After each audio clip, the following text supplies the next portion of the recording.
책표가 어디로 가냐면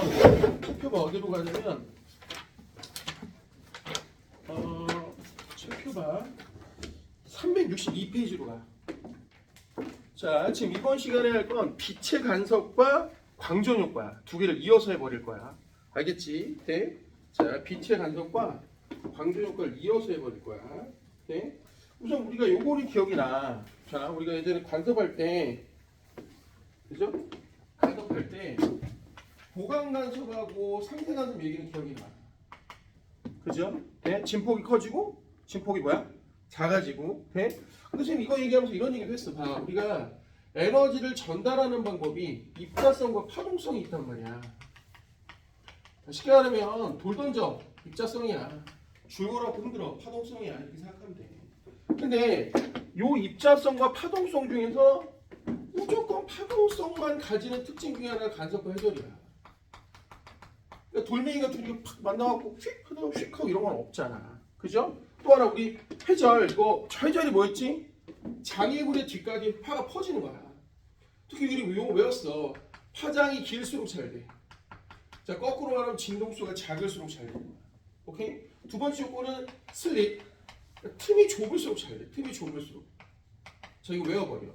그래서 뭐 했었냐면 지난번에 소리에 간섭할 때 백고동 소리보다 저음이다. 널리 퍼진다고 했었지.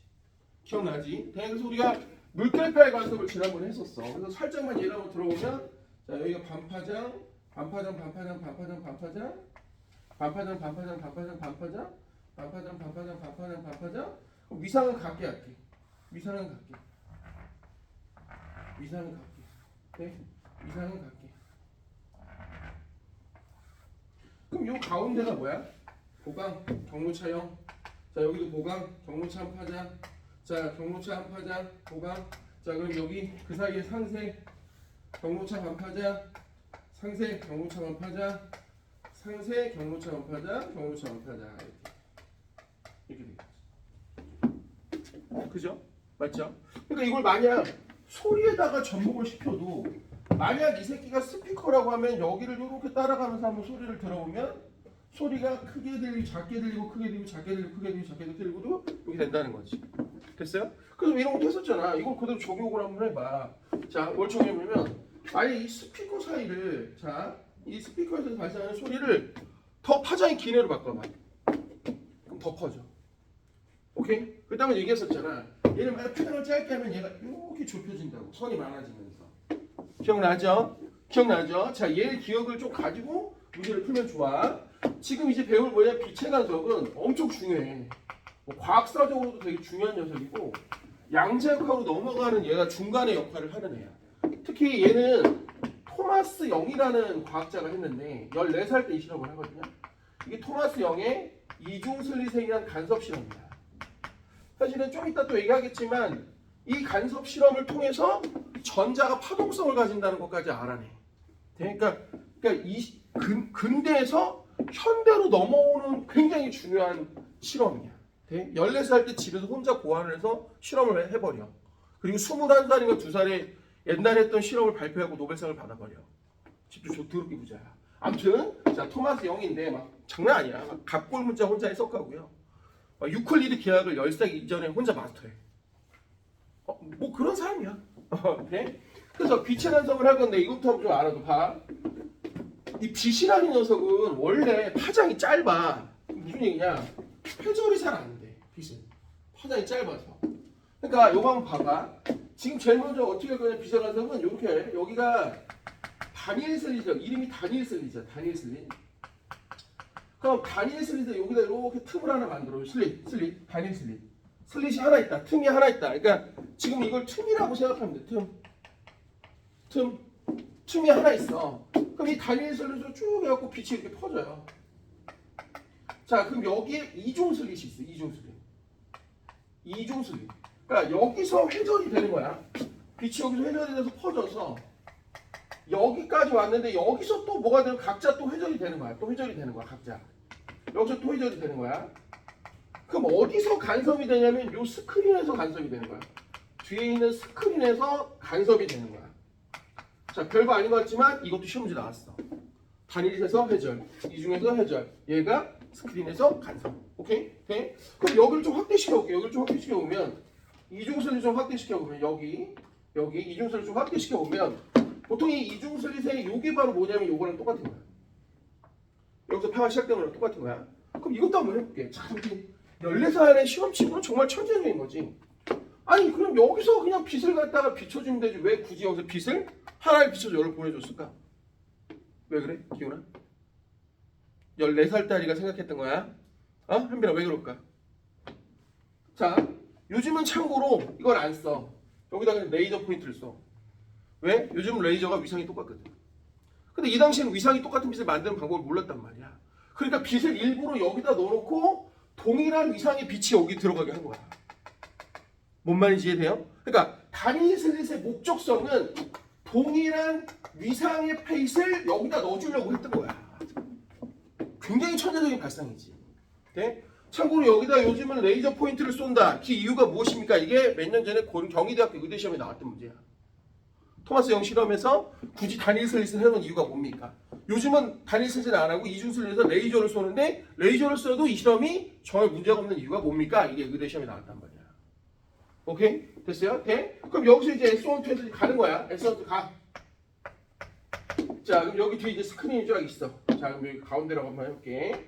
그럼 여기 가운데는 밝은 무늬가 나타나. 밝은 무늬. 쉽게 말하면 보강이 일어나는 거, 보강. 자, 왜 그러면 잘 봐. 여기까지 빛이 예를 들어 두 파장이라고 해볼게. 두 파장. 자, 여기까지 빛도 두 파장이라고 해볼게. 그럼 위상이 동일한 녀석이 두 파장이니까 여기가 고리오면 여기도 고리오고 마루가 오면 여기도 마루가 오는 거야. 엄마, 재밌는 게 있네. 요 가운데가 딱 광로차가 얼마야? 0이야. 얘는 빛이니까 광로라고 하거든. 광로차가 0이야. 마치 여기랑 똑같은 거지. 돼? 특히 우리가 광로차를 이렇게 써. 광로차를 델타라고 써. 광로차, 델타. 됐습니까? 그럼 자, 여기 봐봐. 바로 옆에 뭐가 있냐면 어두운 무늬가 나타나. 그럼 여긴 상세야. 그럼 왜 이런 일이 벌어지냐? 여기까지 예를 들어서 한 파장 반이라고 해볼게. 근데 여기까지는 한 파장, 두 파장이야. 그럼 경로차가 몇 파장이야? 반 파장이지? 뭐야? 상세다 이거야. 그러니까 여기가 반 파장 나는 곳이야. 그럼 요 옆에도 어두운 곳이 있단 말이야. 그럼 여기도 뭐가 되는 거야? 여기도 상쇄야. 그럼 여기도 반 파장이야. 그럼 선생님 혹시 그 옆에 다시 또 밝은 무늬가 나타나나요? 맞아. 여기가 뭐가 되는 거야? 그러면 또 보강이야. 그럼 여기가 람다. 여기도 또 밝은이야. 보강이야. 그지? 뭐가 되는 거야? 여기가 람다야. 뭐가 다른 씨발 얘랑 똑같은 얘기지 뭘. 그래 여기 딱 잘라봐. 똑같은 얘기지 뭘. 완전히 똑같은 얘기지 뭐 거의. 문행이 이해가 될까? 문행이 이해가 될까? 돼? 그런데 여기서 좀 알아둬야 될 게 뭐냐면 봐. 우리가 요거를 첫 번째 상세라고 해. 첫 번째 상세라고 하고요. 요걸 첫 번째 보강이라고 해. 자, 이것도 알아도 얘 가운데는 첫 번째 보강이라고 하지는 않아. 돼? 그러니까 잘 생각해 보면 요 앞에 붙은 요 일자가 사실은 첫 번째라고 생각하면 되는 거야. 물론 첫 번째 상세는 여기가 2분의 1이고 그 다음에 2분의 3이고 2분의 4고 5고 7이니까 요 앞에 붙는 녀석이 순서를 따지면 되는 건데 얘는 깔끔하게 요 앞에 그냥 순서가 1이다, 2다, 3이다. 요게 몇 번째 상세냐 보강이냐를 다 알려주는 거야. 내 말이 이해됐어요? 자, 근데 여기 봐봐. 여기서 조금 어려워. 엄마, 여기서부터 좀 어려워. 이 광무차를 어떻게 구할 거냐면, 자, 광무차를 어떻게 할 거냐면, 우선 광무차가 D사인 세타인데, D사인 세타. 선생님, 이게 갑자기 뭡니까? 잘 봐봐. 요걸 우리가 D라고 해요. 이중슬릿 사이의 간격을 D라고 합니다. D. 됐죠? D. 자, 그럼 예를 들어서 광무차를 구하는 걸 좀 보여줄게. 화내지 말고 들어. 자, 여기가 S1이 있고, 여기가 S2가 있어. 자, 그럼 여기서 쭉 이렇게 해서 만약 여기까지 떨어진 곳이 X라고 한번 해볼게. X라고 해볼게. 여기까지 떨어진 곳이 X라고 해볼게. 자, 그러면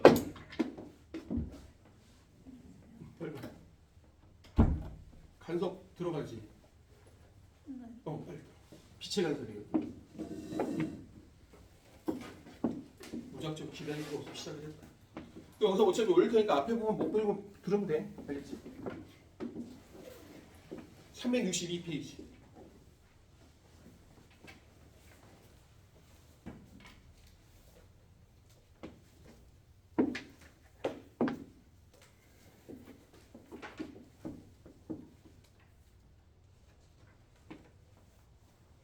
자 여기 봐봐.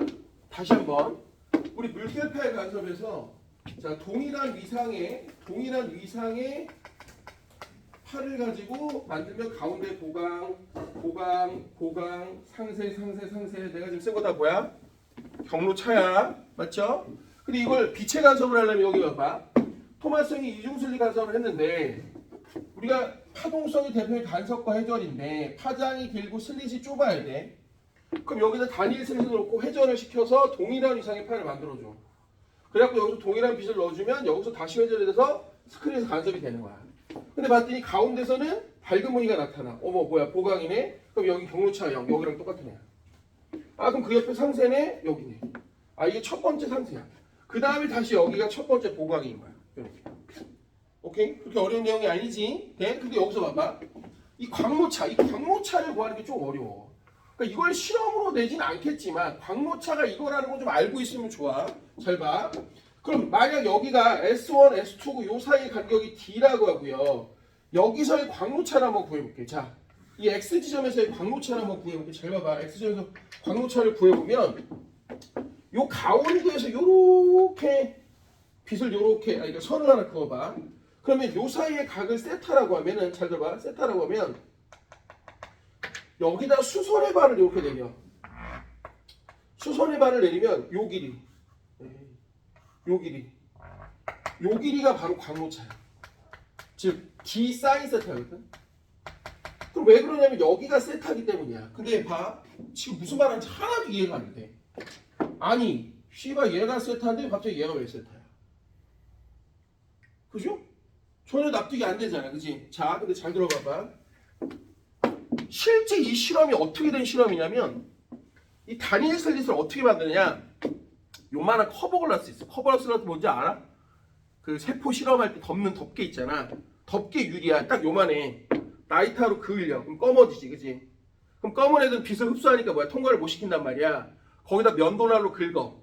그럼 거기가 검은색이 벗겨지겠지. 그지? 그럼 빛이 걸로 통과해. 이게 단일 슬릿이야. 단일 슬릿이 딱 요만해.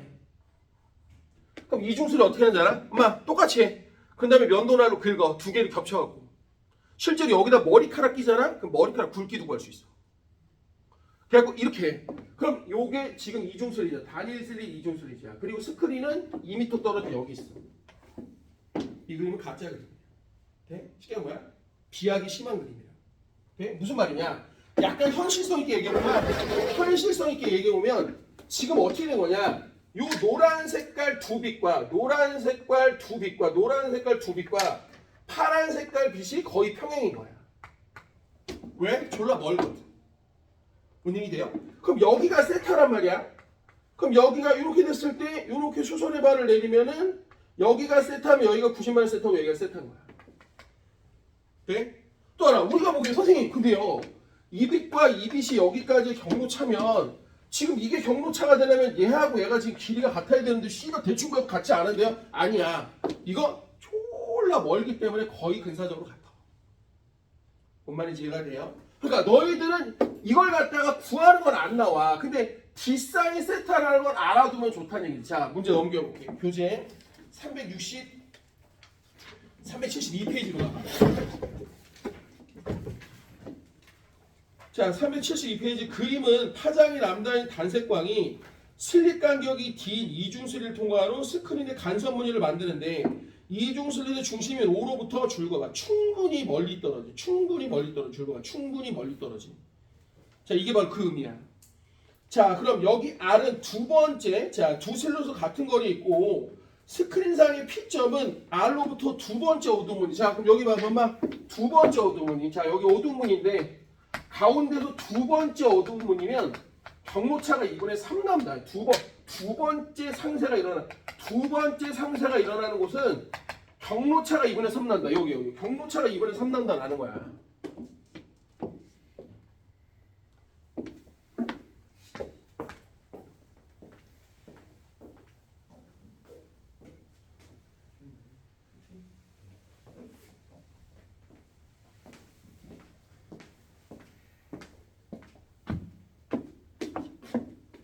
눈 좀 크게 떠봐.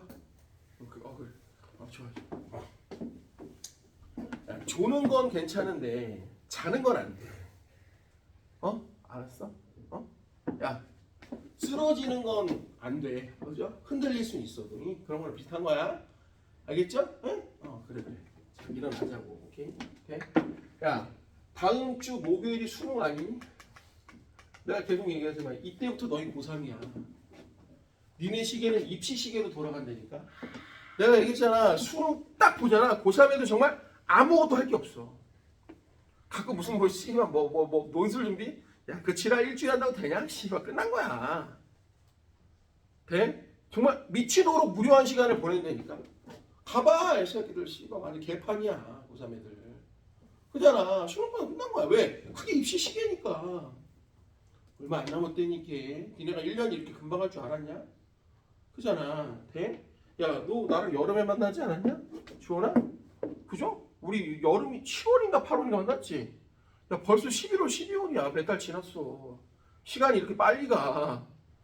그렇게 막 여유 부릴 때가 아니야. 자, 말해봐. 그럼 여기가 지금 사인 세타인데 두 번째 상세니까 여기가 2분의 3 남다가 된 거야. 그럼 문제에서 뭐 구하라고 했냐? 문제에서 요 사인 세타가 얼마냐? 그럼 넘기면 얼마야? 2분의 3 남다가 되는 거야. 답 몇 번? 3번. 빨리 체크해봐. 그냥 써라. 우선 광고차를 써라. 그냥 외워도 좋아. 외워도 좋아.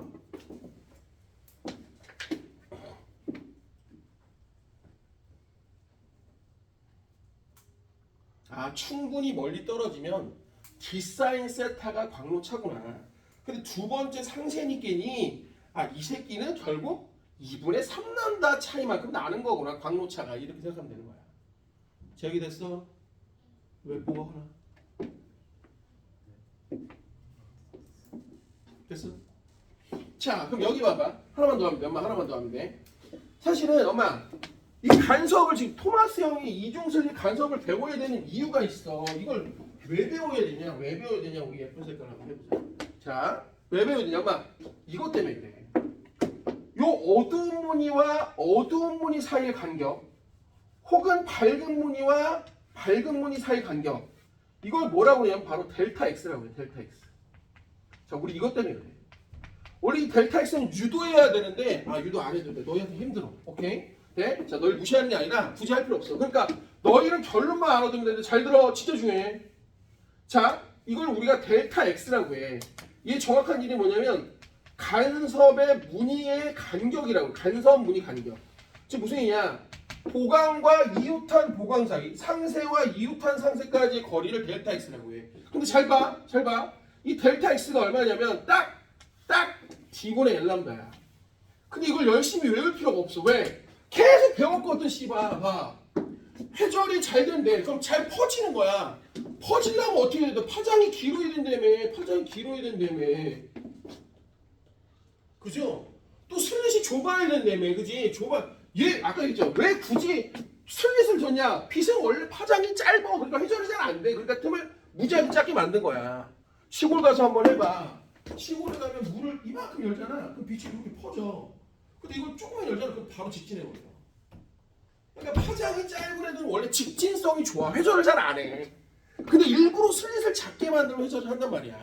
돼? 근데 선생님 이게 사실 슬릿은 아니잖아. 맞아, 슬릿이야. 왜냐면 나중에 너희들이 대학 가서 이걸 아예 구멍을 뚫어. 그럼 이중 슬릿이 아니라 단일 슬릿을 갖고 회전을 해. 실제로. 오케이? 그거 갖고 사실은 뭐하냐? 현미경도 얘기를 해야 되는 거야. 그걸로. 분해는 같은 것도. 돼? 그러니까 너희들은 그냥 뭐하냐? 그냥 이게 슬릿 간격이구나. 그럼 슬릿 간격이 좁은 게 틈이 좁은 거라고 생각하면 돼. 그럼 얘가 작으면 얘가 커진다 이거야. 뭔 말인지 이해가 되니? 뭔 말인지 이해되니? 그래서 봐봐. 우리 이걸 다시 한번 적용해보면 이걸 다시 한번 적용해보면 어디다 적용해볼 거냐면 여기다 한번 적용해볼게. 뒤로 넘겨봐. 378페이지 38번 봐봐. 거기 보면 동일한 스피커에 두 개의 스피커에 진동수가 동일한 소리를 발생시켜서 가운데서 보강이야. 이것만 봐도 위상은 같아. 근데 F1하고 F2를 했던데 0에서부터 가운데 첫 번째 보강 간섭이 일어나는 지점까지 거리 2D하고 3D야. 그럼 봐봐. 누가 파가 많이 퍼진 거야? 2D보다 3D가 많이 퍼진 거야. 2D보다 3D가 뭐 한 거야? 이 간격이 크단 말이야. 그럼 파장이 길어야 잘 퍼진다? 거꾸로 얘기하면 F1보다 F2가 뭐야? 더 저음이란 얘기야. 저기 뭐라 백고동 소리는 저음이라며. 뭔 얘기인지 이해되니? 자, 그래서 기억 거꾸로 진동수는 F1이 더 큰 거야. 기억 꺼져. 그럼 니는 F1일 때 0과 2D 사이에 상승한소. 자, 보강과 보강 사이에 뭐 있어요? 상승 있는 거 아니야? 아, 이거잖아 얘들아. 얘하고 얘 사이에 상승이 있는 거잖아. 이 얘기지 뭐야. 이걸 빛으로만 보지 말라니까. 소리로 봐도 돼. 모두 다 해당이 된다고. 돼? 또 말해봐 지금. 보강난섭 때 소리의 진동수는 스피커에서 발생하는 소리 진동수보다 크다. 아니야. 진동수가 왜 바뀌어? 합창단이 도도하면 씨발 갑자기 내대 그런 게 어딨어. 뭔 얘기 이해되니? 그 뭐가 바뀌는 거야? 진폭이 바뀌는 거지. 진폭. 돼? 일단 하나 더 해봐. 앞으로 넘겨봐. 자, 314페이지 20번으로 가봐. 빨리 가봐. 빨리 가봐. 자, 동일한 스피커. 자, 20번. 자, 동일한 스피커 두 개의 동일한 위선. 자, 그 다음에 소리를 쫙 했더니 L1, L2에서 철수가 스피커까지 거리고 표는 스피커에서 발생한 소리의 음계의 파장을 나타냈어. 자, 그럼 소리 회절 아니야. 뭐 알아보려고 한 거야? 간섭 알아보려고 한 거지? 얘들아, 회절은 장애물 뒤에 숨어 있으면서 알아보는 게 회절이야. 그 미은 L1, L2의 차가 0.5m이면서 작게 들리는 소리는 미다 하고 나왔어요. 근데 여러분 생각해봐. 지금 분명히 소리의 파장, 지금 거기 보면은 미가 얼마야? 여기 봐. 저기 L1, L2가 0.5m 차면 파장이 만약 미라고 해봐. 그럼 미의 파장 1이면 반파장이 얼마야? 0.5지. 그럼 L1, L2가 0.5면 뭐야? 반파장이 홀수배지. 그럼 여긴 상세지, 그지? 그럼 소리가 어때야 돼? 작게 들려야 된단 말이야. 맞지? 됐죠? 그 다음 디귿 봐봐. 동일한 조건에서 스피커 사이 D를 더 멀리하면 소리가 크게 들리는 간격의 증가. 요거야, 요 얘기야. 봐. D를 늘려봐. 스피커 사이의 간격을 늘리면 소리가 크게 되는 사이 간격이 증가하는 게 아니라 뭐야? 감소해야지. 빨리 써봐. 다시 한번. 또 써봐 빨리. 거기다가. 델타 X는 기본에 엘람다라니까.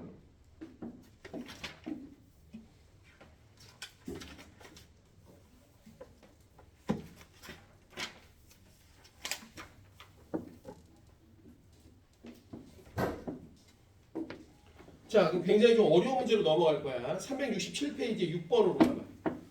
376페이지에, 자, 367페이지에 6번이야. 그러니까 4번도 한번 해볼게. 아, 이런 거 너무 쉽지 않아. 4번 옆에서 써봐. 다시 써봐. 얘들아, 델타 X는 기분이 알려면 빨리 써봐. 너무 유명한 식이고 중요한 식이야. 366페이지 4번 먼저 한번 해볼게, 그럼. 슬릿가는 슬릿 간격이 긴 이중슬에서 일정한 파장을 단색광에서 슬릿 사이 간격. 선생님 이거는 얘들아 이거는 뭐예요? 물어보는데 이건 이거야. 요건 스크린에서 이중 슬릿 사이까지 간격을 L이라고 하는데 이건 딱별 안 해도 돼. 왜? 야 니네 영사기를 멀리 서 있을 때가 화면이 크지. 가까이 있을 때보다 커지니까. 네?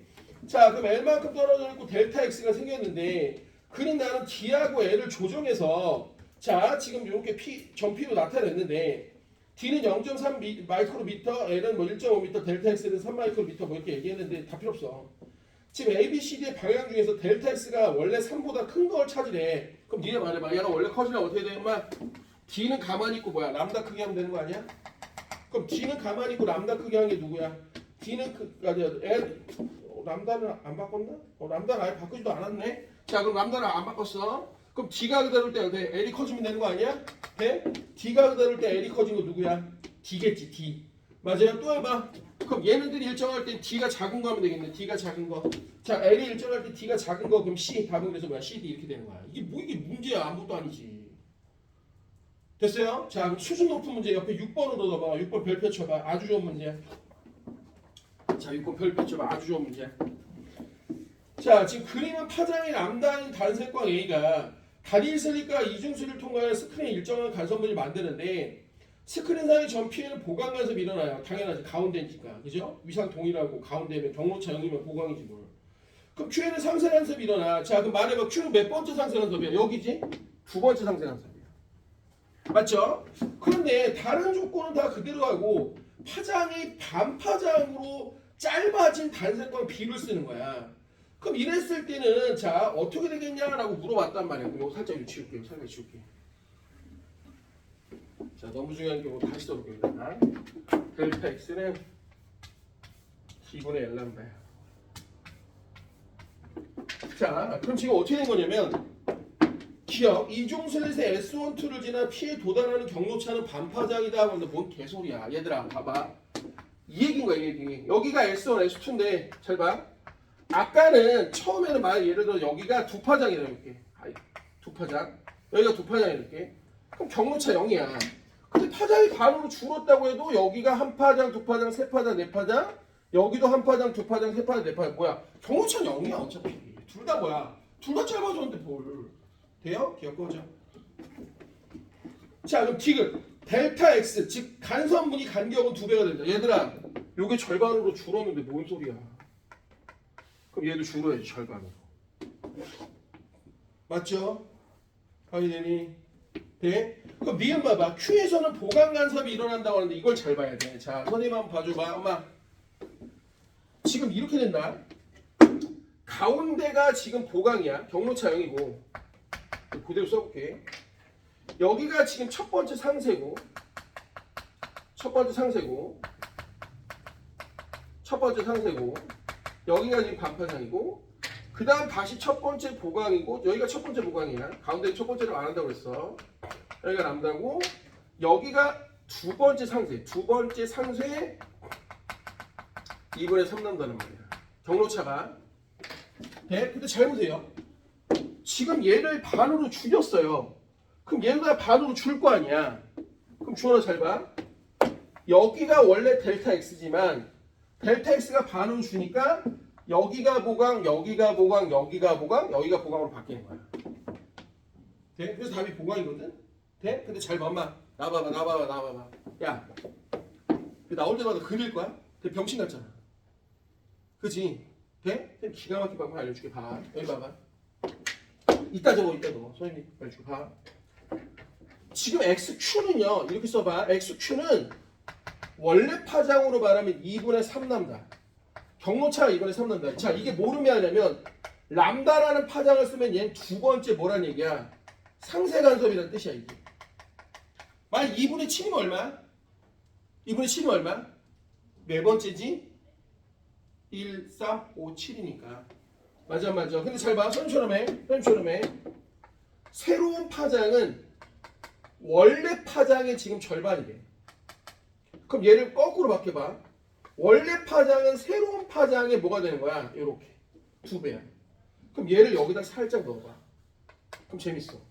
2분의 3 곱하기 2람다 프라임이 되면서 이게 무슨 뜻이냐?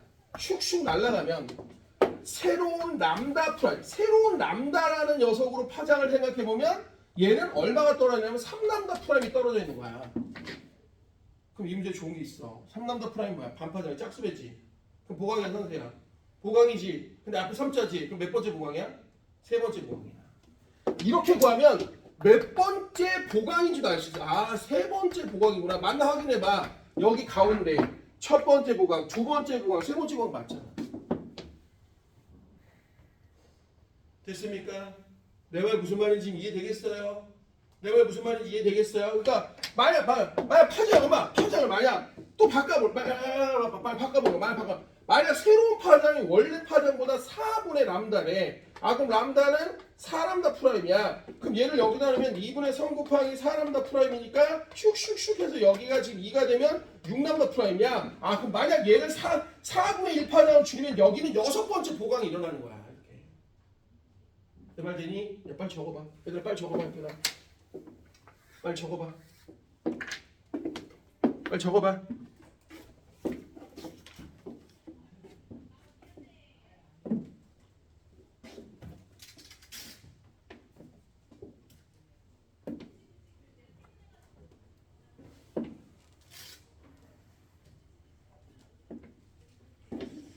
자, 뒤에 있는 7번 문제는 지워. 너무 어려워. 자, 나머지는 여러분 하면 돼. 자, 368페이지 7번 문제는 지워. 너무 어려워. 자, 그럼 넘어가서 이제 광전 효과로 갈 거야. 광전 효과.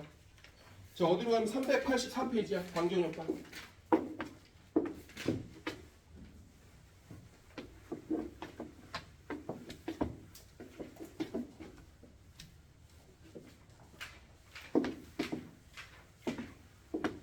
자, 나봐봐. 우선 사실 이거를 시험에 내진 않지만 이걸 모르면 얘기가 좀 안 돼. 무슨 얘기냐 봐봐. 사실은 이 빛에 대한 논쟁이 엄청 오랫동안 이루어졌어. 빛이 입자대라고 얘기하는 아저씨가 대표적인 게 뉴턴이야. 사실 뉴턴 시대는 뭐 꽈강 꾀갱 못하니까 뉴턴 쌤 이렇게 되는데 이걸 이제 파동이라고 얘기했던 사람이 바로 호이겐스야. 그러니까 이게 네덜란드 사람인데 미국식으로 이걸 하이언스라고 해. 하이언스 들어봤어? 보이조 전에 보냈던 게 하이언스야.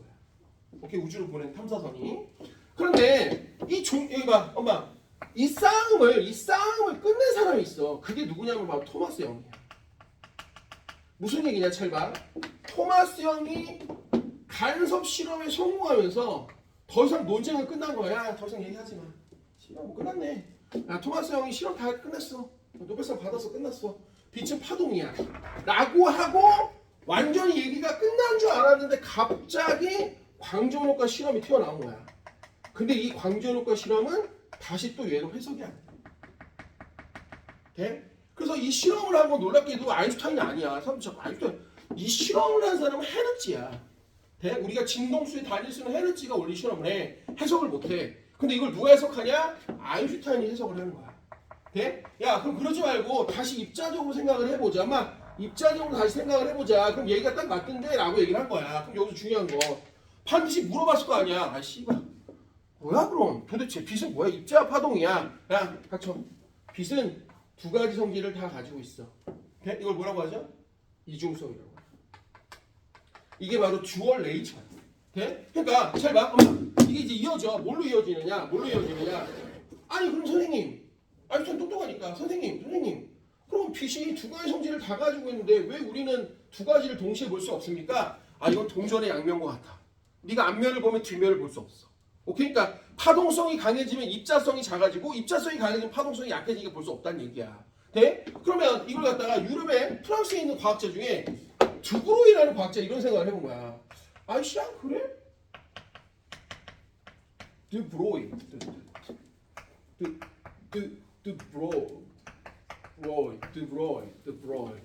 프랑스 사람인데 드브로이가 뭐라고 했냐면, 아니 선생님, 그러면 여기 봐. 아니 전자라는 애도 이중성을 가질 수 있지 않아요? 이렇게 얘기한 거야. 야, 너 근거가 뭔데? 아니 전자라는 애도 파동성을 가질 수 있을 거고, 만약 파동성을 설명하기 위해서 물질파라는 개념을 갖다가 발표를 한 거야. 이게 운동량분의 플랑크 상수란 말이야. 근데 잘 들어봐봐. 이 미친 일이야. 엄마, 여기 봐봐. 이게 미친 일이야, 이게. 무슨 얘기냐? 실제로 이 짓거리를 한 거야. 유럽에서 이 과학자들이 무슨 짓거리를 했냐? 여기다가 슬릿을 이렇게 뚫어놓고 뒤에서 전자총을 막 쏜 거야. 그럼 전자가 잘 봐. 전자가 당연히 입자잖아. 그지? 그럼 여기 슬릿 뒤에 스크린에 구멍을 뚫어놓은 이 슬릿에서 전자가 발견해야 될 거 아니야. 아니, 너무 당연한 얘기잖아. 아, 예를 들어 여기 창문이 쫙 있어. 근데 창문을 여기 하나 열고 여기 하나 열어서 그럼 비가 어디로 들어와? 창문 열린 대로 들어오지. 맞아, 안 맞아? 맞잖아, 주원아. 그지? 근데 실험의 결과가 진짜 말도 안 되게 나왔단 말이야. 실험이 어떻게 나왔냐? 전자. 이 연병을 도대체 이걸 어떻게 설명할 거냐고. 21세기 넘어오면서 과학자들을 괴롭혔던 실험이야. 이걸 어떻게 해석할 거야, 너? 야, 생각해봐. 창문을 두 개 열었는데 비가 들이치고 안 들이치고 들이치고 안 들이치고. 그래서 사람들이, 야, 근데 잠깐만. 이거 씨발 뭐 이거 토마스 형의 이중슬립 간섭 같지 않아? 그럼 이게 만약 간섭문이 간격이라고 하면 만약 전자를 그럼 두브로이가 얘기한 것처럼 파동으로 한번 생각해볼까? 그럼 두브로이가 P분의 mv라고 했으니까 운동량을 한번 크게 해볼까? 그래서 전자를 빠르게 본 거야. 운동량을 크게 했더니 골 때리는 일이 생겨. 갑자기 무늬가 짧아지는 거야. 어머 웬일이야. 두브로이 말이 맞네. 아니 운동량을 크게 했더니 이 전자가 가지는 물질파의 파장이라는 게 짧아진 거야. 그러니까 얘가 짧아졌으니까 얘도 같이 짧아진 거야. 노벨상 받았어. 오케이? 무슨 얘기냐? 전자를 이용해서 파동의 파장을 조절해낼 수 있는 능력이 생겨버린 거야. 이걸 갖고 만든 게 바로 전자해밍인 거야. 오케이? 참고로 드브로이에 의해서 결국 전자해밍이 발견된 거랑 마찬가지야. 전자해밍이 발견되면서 얘들아, 유전학, 생명학이 기하급수적으로 미치도록 발전해. 그 대표적인 게 바로 게놈 프로젝트야. 돼? 그러니까 지금 생명공학과 유전공학을 발전시킨 건 놀랍게도 전자비용과 염색약이야. 오케이? 염색약이 하나 발견되잖아? 그럼 세포 소기관이 하나 발견되는 건 똑같아. 돼? 왜 염색체 이름이 염색계야? 염색체 이름이 왜 염색체야? 알아? 염색이 잘 돼서 염색체야. 오케이? 돼? 그러니까 염색이 잘 돼서 염색이 잘 되면 우리는 잘 보이니까 뭐 하는 거야? 그렇게 잘 우리가 유전에 대해서 정확히 알아낸 거지. 뭔 말인지 이해돼요? 자, 이거 나중에 얘기할게. 나중에 얘기할게. 그러니까 우선은 지금 뭐를 알아야 되냐면 막 파동적으로 해석하는 게 안 된다 이거야. 그래서 얘를 광전 효과를 입자 쪽으로 해석하는 게 해석이 되더라. 이게 중요하다는 거야. 돼? 그럼 여기서 한번 얘기해 볼게. 선생님, 그럼 파동은요 특징이 뭐가 있나요? 우리 배웠잖아. 우선 파동의 어떤 특징은 첫 번째, 자, 파동의 특징 첫 번째, 중첩이 가능해. 그러니까 여기 봐봐. 입자라는 애들은 중첩이라는 개념이 없어. 아, 생각해봐. 야, 이렇게 돼갖고 갑자기 그런 게 어딨어. 그죠? 또 하나, 파동이 세기는요. 파동이 세기는 진동수와 진폭의 제곱에 비례해. 무슨 말이야? 아무리 진동수가 작은 파라고 해도 진폭이 크면 에너지가 센 거야. 대 소리로 얘기할게요. 야! 막 이러면 쾌파잖아. 고음. 그게 센 거야. 대? 또 도보다 도! 그러면 이거 센 거야. 진짜 귀가 아픈 거야. 그러니까 아무리 진동수가 족밥에 누라고 해도 그러면 파가 센 거란 말이야. 뭔 말인지 이해가 되냐? 또 하나 얘는 중첩도 되지만 연속적인 에너지의 흐름이야. 연속적인 에너지의 흐름. 선생님 말이 좀 어려운데 별거 없어. 쉽게 말하면 파가 누적된다라고 생각하면 돼. 야, 니네 말해봐. 바닷가에 있는 절벽 누가 만든 거야? 파도가 갖고 계속 되는 거야. 수만 년을. 그죠? 그럼 뭐가 되는 거야? 떨어져 나가는 거야. 이게 바로 연속적인 에너지. 누적된다 이거야. 야, 절 다 봤어? 절에 낙수구멍 알아? 비 떨어지는데 요렇게 구멍 난 거 돌에? 이거 누가 한 거야? 이거 누가? 내가 한 거야? 그래, 떨어지는 물이 한 거야. 오늘 이해가 되냐? 그러니까 아주 오랜 시간 동안 누적되고 연속적인 에너지가 흐르면 자, 파동은 강해지는 거야. 파동은 또 하나 진동수가 작아도 진폭이 커지면 파가 강한 거라고. 됐죠? 자, 이 전제를 알고 좀 가볼게. 자, 광전 효과라는 건 이거야. 광전 효과라는 건 자,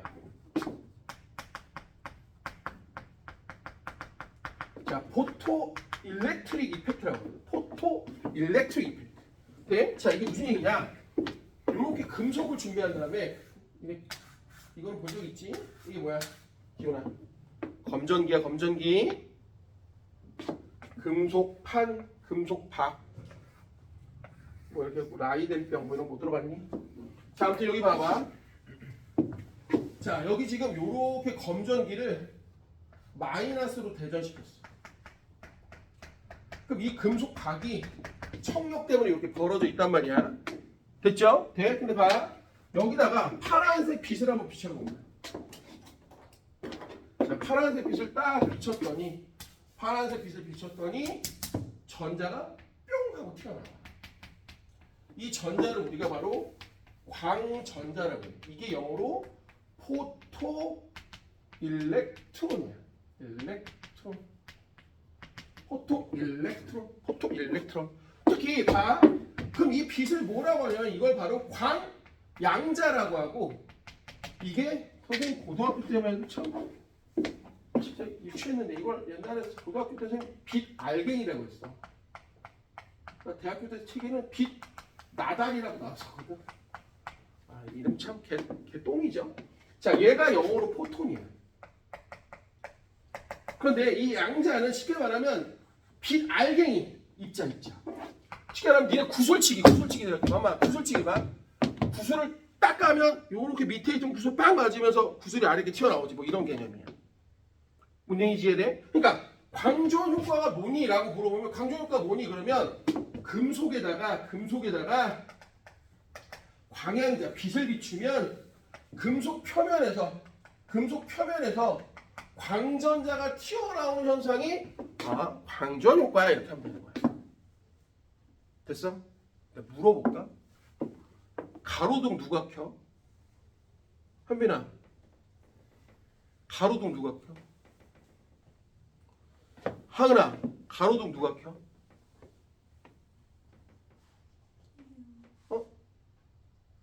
가로등 누가 켜? 뭐 내가 안 켜요? 야, 주원아, 가로등 누가 켜? 그런 거 안 궁금해봤어? 야, 그럼 물어볼게. 뭐 동네 이장님이 키신데, 아이 씨발, 무인도에는 불 못 켜겠네? 이장님 없어서? 광전 효과야. 무슨 얘기야? 낮에는 빛이 비치면서 전자가 튀어나오면서 이쪽에 회로가 완성되면서 옆에 빛을 차단시켜. 그래서 불이 안 들어오게 하는 거야. 근데 저녁이 되면 광전 효과 안 일어나잖아. 오케이? 그럼 어떻게 될까? 광전 효과 딱 안 되면 이쪽 회로가 끊어지면서 이쪽 회로로 완성이 되는 거야. 그럼 전류가 흐르면서 빛이 나는 거야. 뭔 얘기인지 이해가 됐니? 됐니? 가로등 우리가 키는 거 아니라고. 뭔 말인지 알겠어. 전국에 계시는 가로등 키시는 분들이 계시는 게 아니야. 야, 씨발 키자. 어둡다. 이게 아니라고. 우리 집불이 아니야. 뭔 말인지 이해가 되냐? 뭔 말인지 이해가 되냐? 돼? 근데 여기서 중요한 게 있어. 엄마, 여기서 중요한 게 있어. 자, 이제부터 잘 봐야 돼. 자, 똑같은 실험을 한번 해볼 건데, 엄마, 똑같은 실험을 해볼 건데, 재밌는 게 있어. 똑같은 실험. 빨간색 빛을 여기다 비춰. 빨간색 빛. 빨간색 빛을 비춰.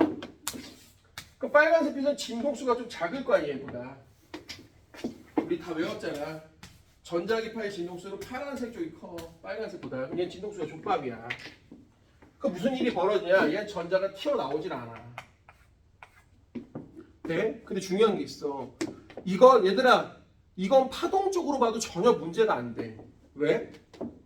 어차피 파동적으로도 진동수가 작은 건 파가 약한 거거든. 네? 여기까지 문제가 없어. 그럼 뭐가 문제점이냐? 뭐가 문제점이냐? 잘 봐. 이 빛을 졸라게 밝게 때리는 거야. 빨간색 빛을 졸라 강하게 비치는 거야. 아니 그럼 이런 상황이면 진폭이 커지는 거니까 파가 세지는 거니까 언젠가 튀어나와야 될 거 아니야. 안 나온다라 이거야. 이게 문제점이야. 오케이? 다시 한번. 파동적으로 해석했을 때 광전 효과가 뭐가 문제가 있냐? 만약 파동이라고 하더라도 진동수는 빨간색은 작으니까 문제는 없는데 얘를 강한 빛으로 쏘면 튀어나와야 되는데 안 나온다 이거야. 이건 문제가 있는 거지. 두 번째는 잘 봐. 두 번째는 이런 거야. 얘는 이미 광전 효과가 일어났어. 그럼 튀어나올 때 이 전자의 운동 에너지를 한번 본 거야. 그럼 분명히 파동은 진폭이 크면 클수록 에너지가 강한 거니까 얘를 만약 진폭을 크게 해서 빛을 더 밝게 비추면 튀어나온 운동 에너지가 커져야 돼. 이게 바로 뭐가 되는 거야? 파동이라는 증거가 돼야 되는 건데 얘를 아무리 밝게 하더라도 얘 운동 에너지는 변함이 없어. 이것도 모순이야. 오케이? 돼? 다시 한번. 자, 거기 봐봐. 384페이지에 빛이 파동이라면 진동수도는 빛의 세기가 작더라도 중첩의 원리에서 오랜 시간 비추면 에너지가 커짐으로 튀어나와야 되는데 실제 실험 결과는 안 튀어나오더라 이거야. 두 번째는 빛의 세기가 또 크면 광자 운동이 커야 돼. 왜? 에너지가 센 거니까. 근데 얘도 아무런 상관이 없어. 그럼 무슨 얘기냐 엄마? 놀랍게도 지금 이 실험에 가장 중요한 변수는 그냥 홀랑 이 진동수밖에 없다 이거야. 돼? 그래서 이 당시에 막스 프랑크라고 하는 과학자가 이 흑체 복사 이론을 멋지게 설명한 이론을 발표해. 그게 뭐냐? 바로 광양자라는 녀석에 대한 설명이야. 보기만 해. 골 때려. 20세기 엄청난 사건이야. 우리가 흑체에서 나오는 에너지들, 흑체라는 건 굉장히 이상적인 어떤 쉽게 말하면 에너지를 흡수하는 녀석인데 말 그대로 이제 블랙 바디야 흑체가. 오케이? 근데 잘 봐. 흑체에서 나오는 에너지를 파장과 이렇게 놓고 보면 파장이 짧을수록 에너지가 엄청 높아져야 되거든. 이게 실제 값, 이게 이론값이야, 이론값. 들어봐, 이론값이야. 네? 이걸 이제 레일리 진스라고 하거든. 네? 레일리 진스라고 하는데 들어봐. 왜 막스 프랑크를 사람들이 이렇게 대단하다고 칭송하냐면 들어봐. 이게 이제 바로 얘기할 건데 이게 막스 프랑크가 얘기한 바로 광양자설의 그 광양자야. 이게 막스 프랑크 이름을 일단 프랑크 상수란 말이야. 나 대학교 다닐 때 교수님이 이걸 이렇게 썼어. 이게 뭔지 아는 사람. 독일어야 독일어. 하뉴라고 읽어. 오케이? 왜 이렇게 썼게? 막스 프랑크를 존경한다는 의미로 독일어로 부르는 거야. 그리고 실제로 이렇게 많이 불러 사람들이. 오케이? 돼? 가서 되게 놀란 거야. 대학교 씨, 저게 뭐야? 하유. 니네 쪼코 하임. 그 하임이 뭐야? HEIM이야. 집. 하임. 그게 H야. 하라고 부르는 게. 아무튼 이게 실제로 실험을 해보면 이렇게 돼. 이게 실제 실험이야. 자, 여기 봐봐. 파장이 짧은 쪽은 이론하고 너무 안 맞아. 이걸 뭐라고 그러냐? 카타스트로피라고 해. 하늘아, 카타스트로피가 뭐야? 혹시 뜻 아는 사람? 맞아. 대재앙이야. 좆됐다는 뜻이야. 정확히 말하면 UV 카타스트로피라고 해. 자외선 파탄이라고 불러. 이게 무슨 말이냐? 좆됐다 이거야. 야, 이론하고 실제하고 그냥 대충 안 맞는 게 아니라 너무 안 맞아. 우리 망했어. 씨발 이렇게 된 거야. 그래서 과학계가 혼란에 빠진 거야. 야, 우리가 씨발 지금까지 엄청난 지성이라고 떠들어 다니면서 우리가 되게 똑똑하다고 봤는데 우리 다 병신들이구나. 이런 회의적인 어떤 분위기가 일어나. 사실은 이걸 바탕으로 이 전하고 분위기가 어떤 것 같아. 이 전에는 몰라도 돼. 기계론적 사고관이라면서 뉴턴이 역학을 만들고 맥스웰이 전자기를 만들면서 과학자들이 이미 오만에 빠진 거야. 아, 끝났어 우주는. 오케이? 맥스웰 방식 때리면 전자기 끝났고 뉴턴의 운동 방식 때리면 우주를 다 예측할 수 있어. 라고 과학자들이 꼴값을 떨기 시작한 거야. 돼? 그런데 이 사건이 일어나면서 과학자들이 내부에서 그런 회의적 반응이 생겨. 아, 우리가 씨발 뭔가 다 끝낸 게 아닌가 보구나. 돼? 이때 갑자기 영웅처럼 나타난 거야. 막스 프랑크가 얘들아 내가 해결했어.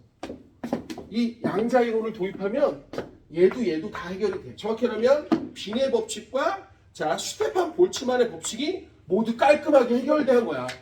과학자들이 와 선생님 막 이렇게 된 거야. 난리가 난 거지. 오케이? 근데 여기서 골 때리는 게 있어. 물어본 거야 사람들이. 근데 되는 건 알겠는데 왜 되는 거예요? 근데 막스 프랑크가 뭐라냐? 미안, 그건 모르겠어. 라고 얘기한 거야. 과학계가 또 한 번 뒤집힌 거지. 뭐야 씨발. 우리가 생각하는 과학이 아닌데? 돼? 무슨 얘기냐? 양자역학은 시작 때부터 이미 삐덕거리면서 시작한 거야. 돼? 옛날 과학자들은 특히 옛날 과학자라고 하면 대표적인 게 아인슈타인이야. 아인슈타인이 양자역학을 엄청 싫어했어. 왜? 마음에 안 들어. 막 확률 얘기하고, 그죠? 뭐 물어보면 모른다고 그러고, 씨발. 그잖아. 아, 들어봐. 되게 웃긴 얘기야. 그 나중에 어느 지경까지 가냐면, 야, 전자 어디 있어? 대놓고, 몰라요? 그런 거야. 너 노벨상 이거 준 거야. 그게 바로 하이젠베르크.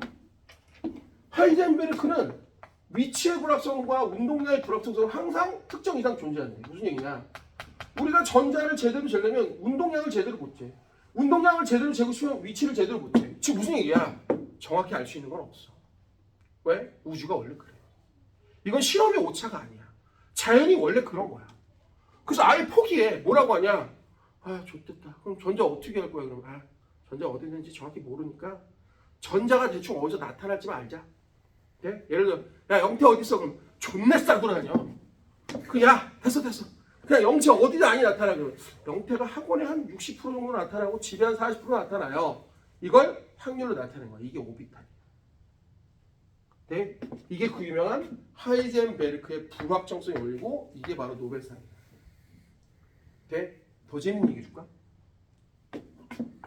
위치와 에너지의 불확정성이라는 게 있어. 잘 들어봐봐. 위치와 에너지 불확정성.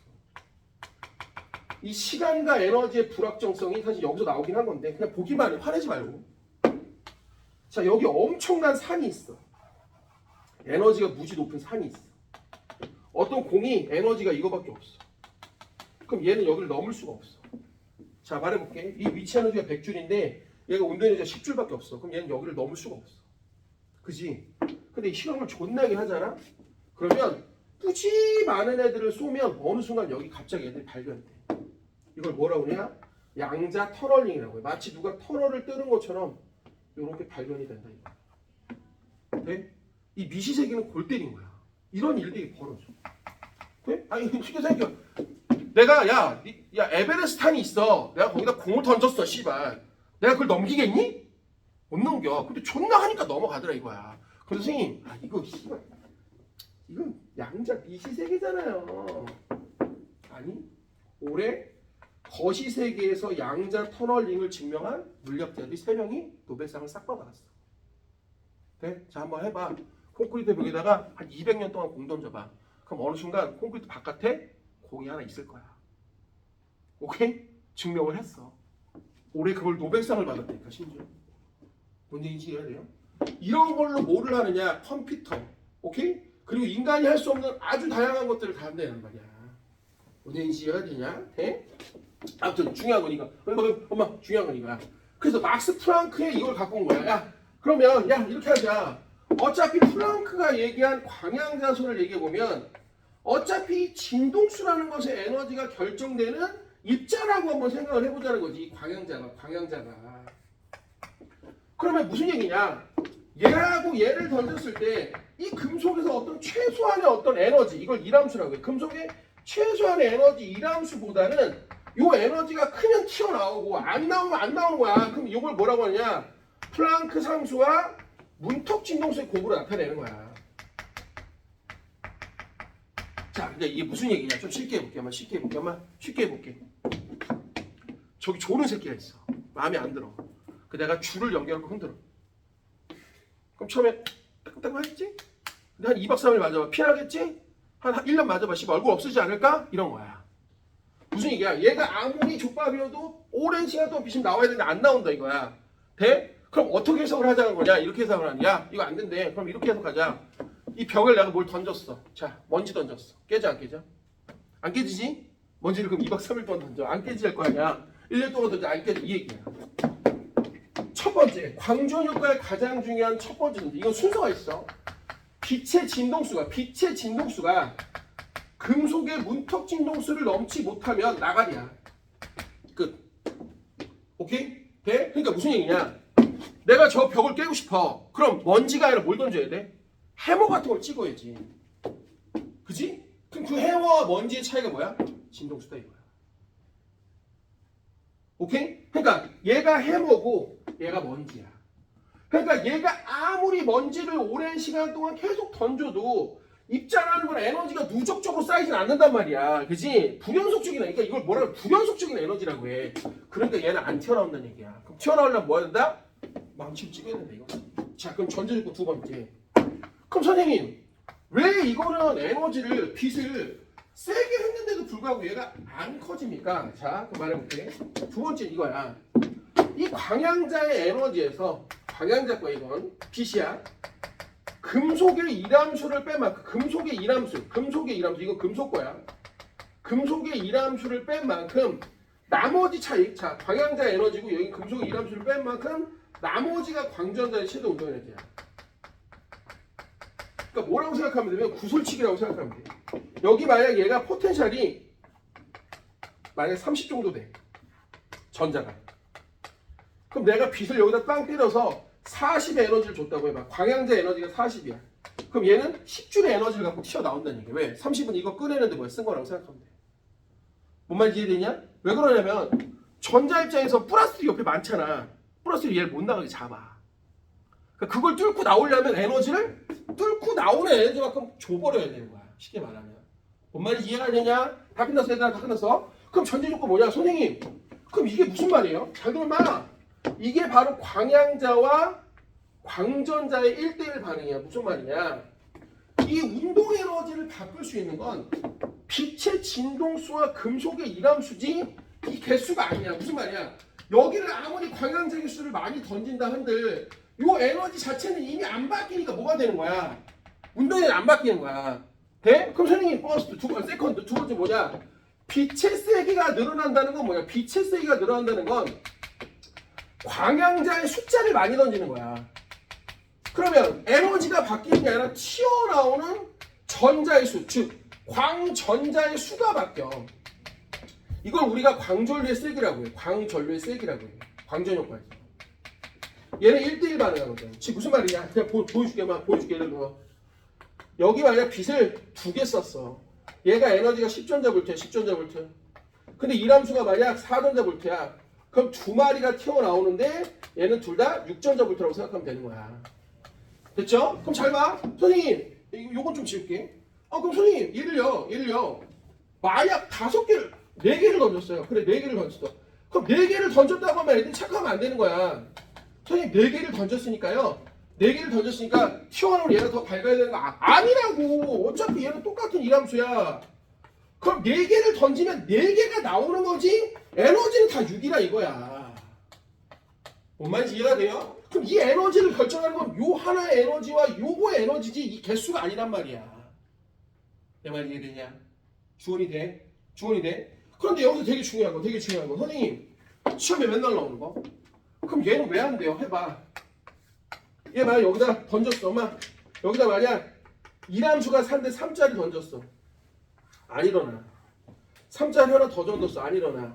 3짜리 여러 개 던졌어 안 일어나. 야 무슨 말이야? 야 얘를 깼을 때 많이 던지면 많이 튀어나온다는 건 전제가 얘가 있을 때야. 돼? 야 여기다 먼지 안 일어나지? 먼지 2개, 3개, 4개 연속적으로 하루 종일 안 일어난단 말이야. 왜? 이 조건이 만족을 안 해. 내 말 이해되니? 내 말 이해되니? 돼? 자 빨리 적어봐. 뭐만 적냐? 요건 적어야 돼. 요건 적어야 돼. 무식하고 문제를 몇 문제만 좀 풀어줄 테니까 야 조는 사람 빨리 잠 깨고 졸 때가 아니야 인마. 빨간색은 적어야 된다.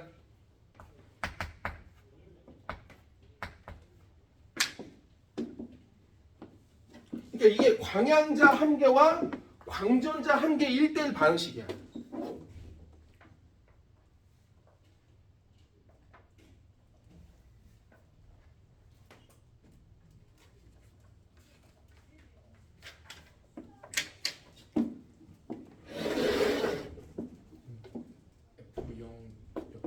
문턱진동수.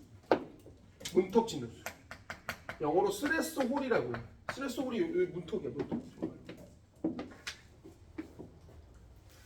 그래서 시험에 맨날 나오는 게 이 그림이야. 자 여기 봐봐. 다시 이거 보여줄게. 그럼 이걸 다시 써보면 이게 그래프가 어떻게 나오냐. 마치 이거야. y는 a 기울기야. a x 마이너스 p 1차함수야. 그래서 그래프가 어떻게 나오냐. 여기가 광전자의 운동에너지고 여기가 기울기 플랑크 상수고 여기가 문턱진동수고 여긴 광전 효과가 안 일어나고 여기가 이함수야. 자 이게 무슨 말이냐 잘 봐봐. 이게 만약 나트륨 금속이라고 할게. 그럼 요만큼 빛의 진동수를 비춰. 그럼 광전 효과가 일어난다는 뜻이야. 왜? 운동에너지가 있으니까. 근데 만약 요 정도 빛을 비춰봐. 그럼 에너지는 마이너스가 없지. 광전 효과 안 일어난다 이거. 왜? 문턱진동수 작으니까. 돼? 돼? 그럼 또 말해봐. 만약 이게 나트륨이 아니라 이건 아연이라고 하면 아연 금속이야. 아연 금속. 아연 금속. 그럼 얘를 쫙 놓고 봤을 때 아연은 이함수가 되게 크네. 그럼 만약 요만큼의 빛의 진동수를 나트륨과 아연에다 둘 다 비치면 아연은 일어나질 않지 뭐야? 나트륨이 일어난다 이거야. 그럼 만약 요만큼의 진동수 빛을 비추면 나트륨은 이함수가 족밥 새끼니까 운동에너지가 크고 아연은 이함수가 굉장히 크니까 뭐야? 운동에너지가 작다 이거야. 자 요거까지 좀 그려놔. 요거까지 그려놔봐. 요거까지 그려놔봐. 아 요게 나트륨 요게 아연의 이함수구나.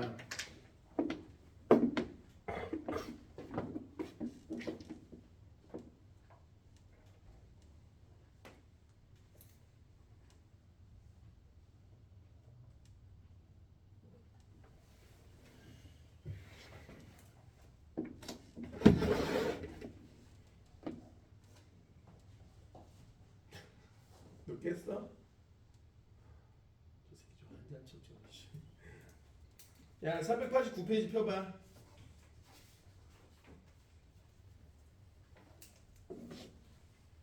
안 어려워. 389페이지 펴봐.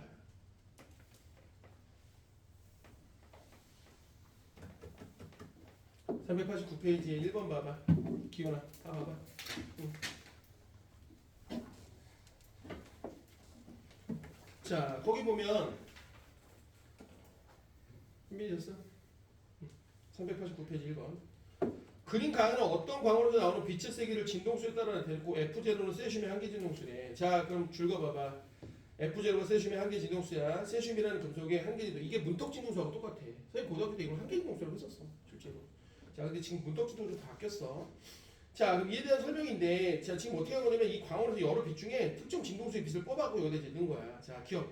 진동수가 F인 광자 에너지 여기까지 줄 거봐. 진동수가 F인 광자 에너지 그게 뭐야? HFA야. HFA 광양자산. 오케이? 플랑크 상수만 곱하면 그게 광자 에너지라고. 됐니? 됐어요? 봐봐 다시 진동수가 F인 광자 에너지는 HFA야. 자 그럼 또 세슘의 일함수에다 줄 거봐. 세슘의 일함수 뭐야? 여기 있어. 일함수는 플랑크 상수에다가 문톡 진동수 곱하면 돼. 그럼 얘는 HF 제로야. 써봐. 됐니? 근데 문제에서 누가 크대? 가봐봐 누가 커? F0가 더 큰 거 아니야? 그죠? 그럼 FA가 F0보다 작으니까 HF0, A가 HF0보다 작겠지 그지? 야 지금 막 진짜 별 아무것도 야 FA가 F0보다 작은데 여기다 H 쓰면 이게 금속의 일함수고 여기다 H 곱하면 이게 광자 에너지라고. 그럼 A 광자 에너지가 누구? 문톡 진동수보다 일함수보다 작다 이 얘기야. 주원이 되니? 아니 말도 안 돼. 너무 쉬운 얘기잖아. 자 기억 틀린 얘기죠. 자 그럼 말해봐. 진동수가 EF0인 단색광을 세심에 비추면 광전자 방출된다. 방출되죠. 왜? 문톡 진동수가 F0인데 EF0 던지면 당연히 되지. 안 어렵죠? 재혁아 진동수가 EF0야. 얘가 HF0인데 얘가 이미 EHF0야. 그럼 당연히 일어나지 않겠어? F0보다 EF0가 큰 거잖아. 저기 된 거니? 재혁아 요거 똑같이 그리고 뭐? 그리고 가그림은 엄마 어떻게 하느냐면 특정한 파장의 빛들을 거기다 지금 비추고 있는 그 특정한 빛들의 빛의 세기와 진동수를 보는데 빛의 세기는 안 봐도 돼. 내가 좀 이따 설명해 줄 테니까 진동수만 보란 말이야. FA보다 누가 커? F0가 크지. F0보다 누가 커? EF0가 크잖아. 그 빛을 뽑아갖고 던졌다 이 얘기야. 오케이? 돼? 그럼 또 말해봐 티그. 진동수가 FB인 애는 여기다 비추면 광전자의 최대는 HF0보다 크다. 당연하지. 왜냐면 봐라. 얘가 HF0야. 일함수가. 그런데 여기다 HFB를 쏘면 얘가 이미 EF0보다 크니까 나오는 광전자 에너지도 HF0보다 어때야 돼? 커야지. 무슨 말 이해되니? 무슨 말 이해돼? 자, 그런데 내가 여기서 한번 보여줄게. 봐. 지금 재혁이가 물어봤어. 뭐가 물어봤냐면 지금 FA가 이렇게 되고 F0 여기 봐. 이게 F0고 이게 FA인데 이게 무슨 얘기냐? 이게 빛의 세기거든. 잘 봐. 빛의 세기야. 그럼 내가 문제를 좀 바꿔볼게. 만약 얘가 존나게 F0가 FA가 크다고 할게. 빛의 세기가. 물어봐야지. 얘를 엄청나게 빛을 세게 했어. 그럼 광전효과 일어날까 안 일어날까? 안 일어나지. 왜? 얘가 만족을 못해. 내 말 무슨 말인지 이해되니? 재혁이 됐어? 재혁이 됐어? 그럼 내가 물어볼게. 내가 또 물어볼게. 얘들아. EF0를 비출 때하고 FB를 비출 때 광전자가 누가 많이 튀어나왔어? FB일 때지. 왜? 빛이 세잖아. EF0보다. 야, 뭔 말인지 이해됐어? 하은이 됐니? 어려운 얘기 아니지? 됐지 그지? 재현이 됐지? 주원이 됐지? 밑에 문제 한번 풀어봐. 밑에 문제 2번.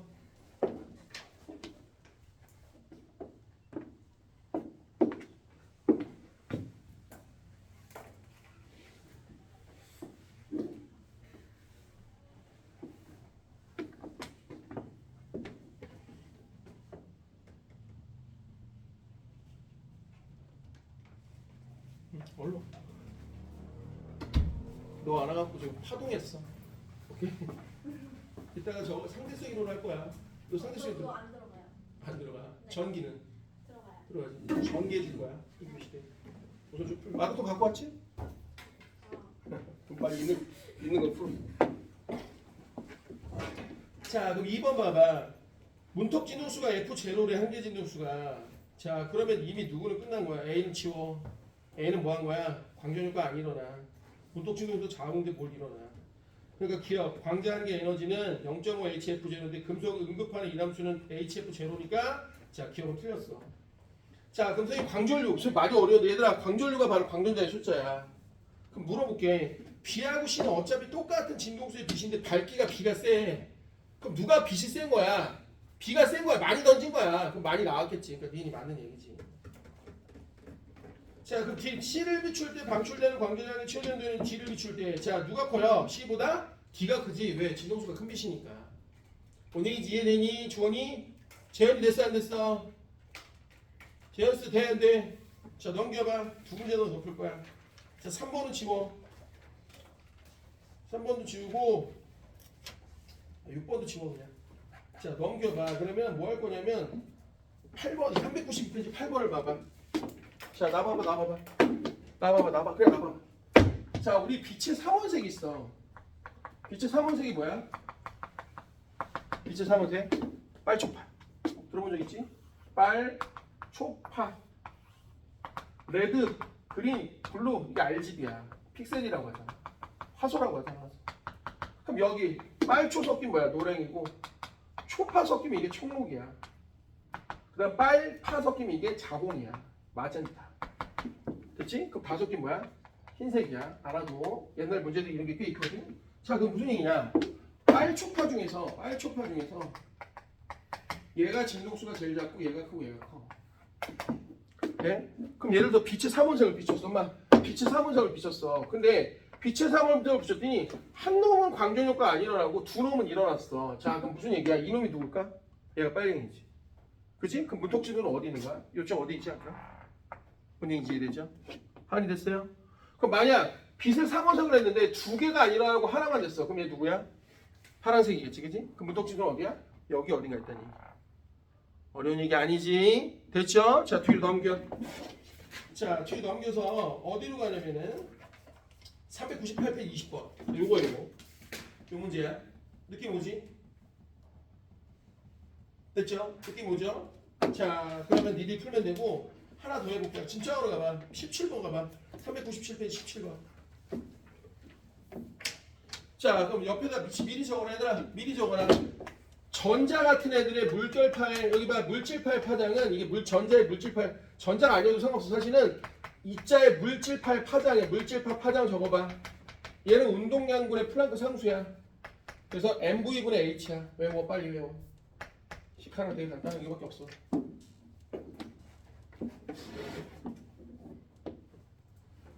자, 397페이지 17번 봐봐. 자, 광전 효과하고 물질파의 파장을 섞은 거야. 됐죠? 거기 보면 금속판에 초록색 빛을 비추어서 광전자를 가속해서 이중슬릿에 입달했더니 형광반의 간섭무늬가 생겼대. 자, 이게 뭐 된 거야? 결국은 금속판에다 빛을 쏴서 전자를 튀어나오게 해서 이 전자가 간섭 실험을 한 거야. 되게 특이하네. 선생님, 전자가 간섭 실험을 어떻게 합니까? 아까 얘기했죠? 전자가 뭔 거야? 파동성을 띈 거야. 그러니까 간섭이 일어나는 거지. 문제이지 이해되니? 자, 그런데 여기다가 빨간색 빛을 비추었을 때는 광전자가 튀어나오지 않았대. 왜? 문턱진호수보다 뭐야? 족발이었던 거지. 자, 그럼 문제 풀어볼게요. 광전자의 속력이 커지면 물질파의 파장이 줄어든다. 여기 있네. 광전자의 속력이 빨라지면 물질파의 파장이 짧아진다. 자, 공식 하나만 외우면 돼. 됐죠? 자, 그 기억은 맞았고요. 초록색 빛을 감소시키면 밝은 무늬의 밝기가 바란다. 자, 말해봐. 분명히 초록색은 일어났단 말이야. 그럼 일어난 상태에서 빛의 세기를 약하게 하면 튀어나오는 전자도 약해지니까 마치 빛으로 말하면 빛이 약해진 거야. 그럼 뒤에 있는 간섭 무늬도 뭘까? 약간 약해져야겠지. 운행지 이해되니? 이게 맞는 얘기죠? 니은 틀렸구나. 밝기가 변하지 않는다고 했으니까. 그럼 지금 금속판의 문턱 진동수 빨간색 빛의 진동수보다 크다고 했는데 그렇으면 이 문턱 진동수 다 빨간색도 크니까 안 일어난 거지, 그지? 그러면 빨간색이 컸으면 뭐 일어났었어야지. 내 말 뭔 말인지 이해되니? 좋습니다. 자, 여기까지가 광전 효과하고 빛의 간섭이야. 자, 좀만 쉬었다가 오늘 전기하고 저것도 할 거예요. 상대성 이론도 할 겁니다.